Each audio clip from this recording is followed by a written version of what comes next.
Welcome to Family Basics 101. I'm Dr. Bruce McClure, the local minister at the Prince George's Church of Christ, and we're located at 7800 Central Avenue in Landover, Maryland. This week, we will dedicate 5 lessons, really 4 lessons, because we will not broadcast on Friday, but we will dedicate 4 lessons on the most challenging season of the entire 12-month year. And today I'd simply like for us to look at why is this such a challenge? We're moving quickly into the month of October, and we are, I will assure you, moving into the most challenging season of the year. From the National Weather Service, we are now in what is considered the autumnal equinox or solstice period. We've gone through the summer, and this is where we've enjoyed the long days. We've enjoyed the real nice hot weather. But now we are in the latter part of September, and we're moving into shorter days. Right now, we're about 3, 4 minutes shorter per day. But by the winter time, around December, it's darker much earlier. If you think 7:30 is dark now, wait until around November, December, when it is pitch dark by 5 o'clock p.m. in the evening. But with this darkness and with this cooler weather, it also brings about changes in our social relational mentality and our quest to reach out and be a part of other people. As I've stated, there are 2 times of the year when the Earth's axis is tilted neither toward nor away from the sun. And these are the axes here.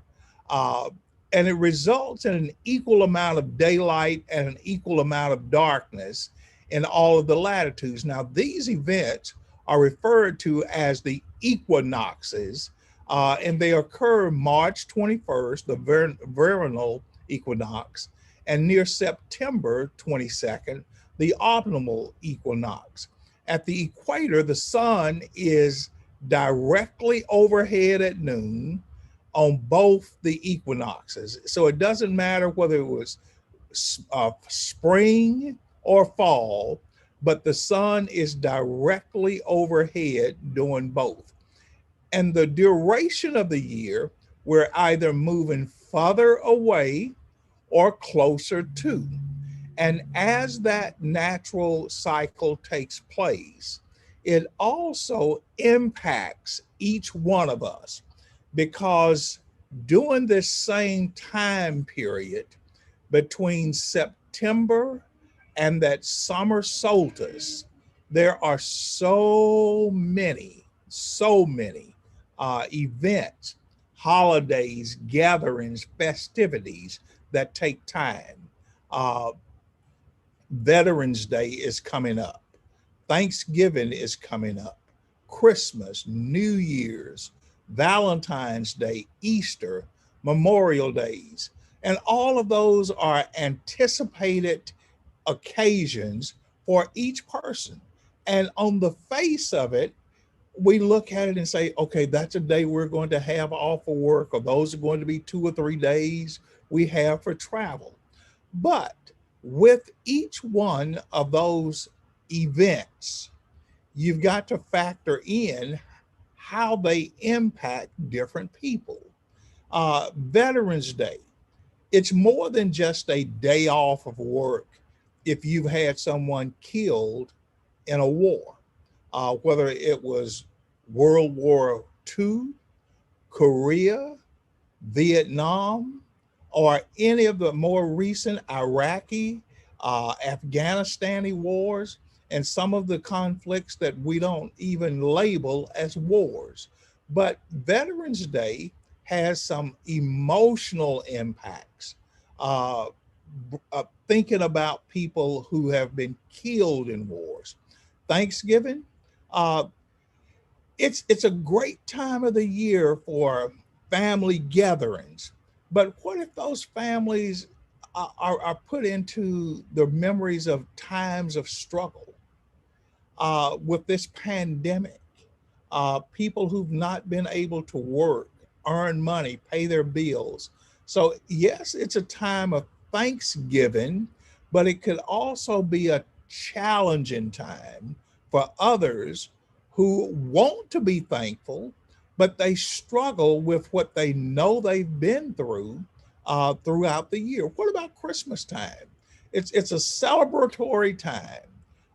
We're talking about the birth of Jesus. But what about those individuals during this celebratory time who it's a time of pain and loss? We're thinking about birth, but they're thinking about, this year I've lost my mother, I've lost my father, I've lost my brother, I've lost my siblings. Uh, it's a time of loss. It may be I lost my job. So that time of the year can be a real challenging time for some, while it is a time of I want to give gifts and I want people to give gifts to me for others.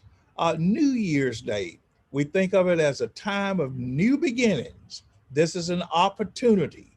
But for those who've struggled and last year was supposed to be the year of new beginnings and new opportunities for them, they may resolve, well, this year is going to, or the new year is going to begin just like the last year ended.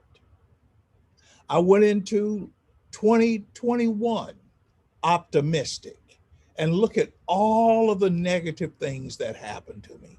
So I'm afraid that the new year might just begin like the old year ended. What about individuals uh, who look to the love season of February, Valentine's Day? But the question they may wrestle with is loving who? I'm by myself again. Uh, this was the year that I was going to celebrate togetherness.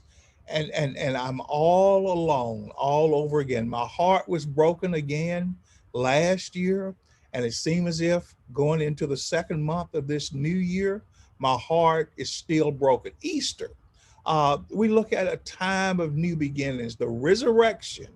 Uh, but people are still sometimes looking for deliverance, deliverances from illnesses, deliverances from suffering, deliverances even from this pandemic that individuals are suffering with. Or Memorial Day.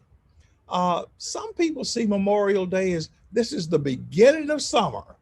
Well, for others, Memorial Day can be a stirring up of family losses and grief, and it conflicts with those who are trying to just use it as an opportunity for celebration. So I want you to start thinking with me throughout this week about this seasonal impact that this time of the year that we're in right now, typically from the end of September, October until Memorial Day, it's a time where people want to be around people, they want to be in fellowship with people. And the tragedy is, in order to avoid being by oneself, it is also a time of the year where people could potentially make the worst mistakes of their lives simply trying not to be alone. Uh, the season requires individuals to constantly adapt.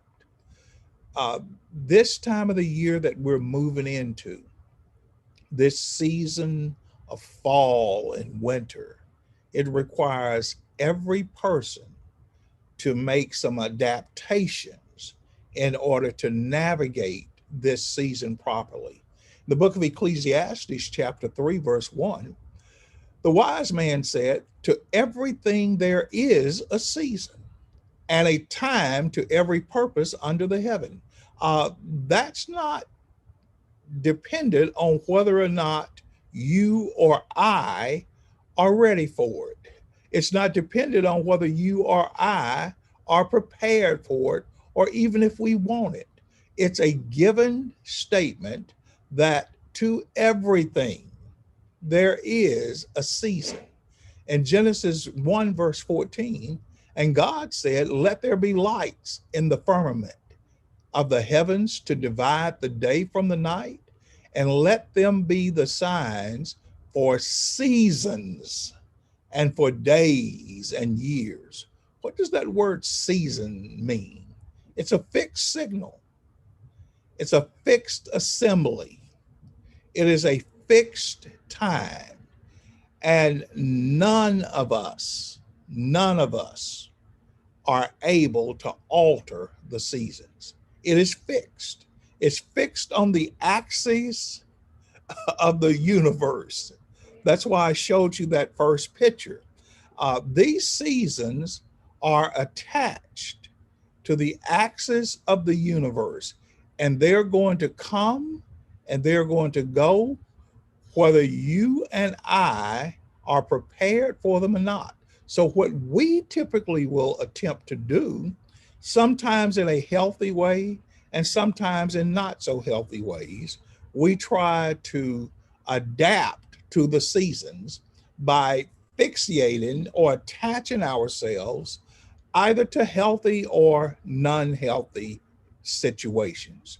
So, for the duration of the week, we will talk about three things that are designed to get us in a safe manner through the season.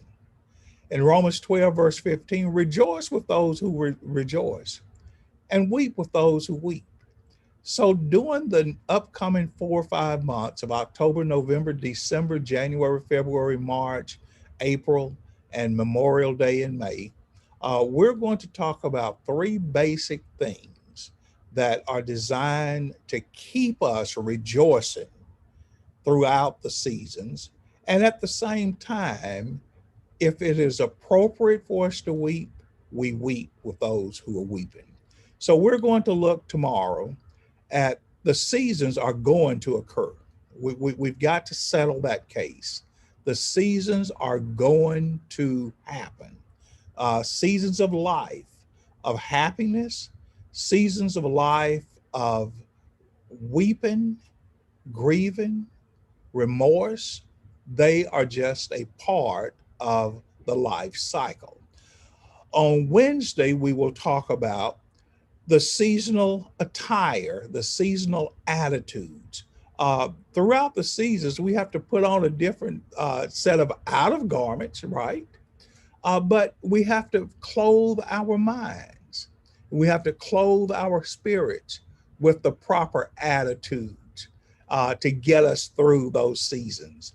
And then on Thursday, we will talk about the seasonal support systems. There are support systems to get us through every season. Uh, if we reach into the support systems properly, then I will assure you we can get through, navigate the seasons in an equally accountable manner. So join me throughout the week. I hope, trust, and pray that as we move into this season of life, this season of the year, where people want to be with others, where some people choose not to be with others. We want everyone to navigate this season in a safe, healthy manner. I will see you back in class on tomorrow. Don't be late and don't skip class.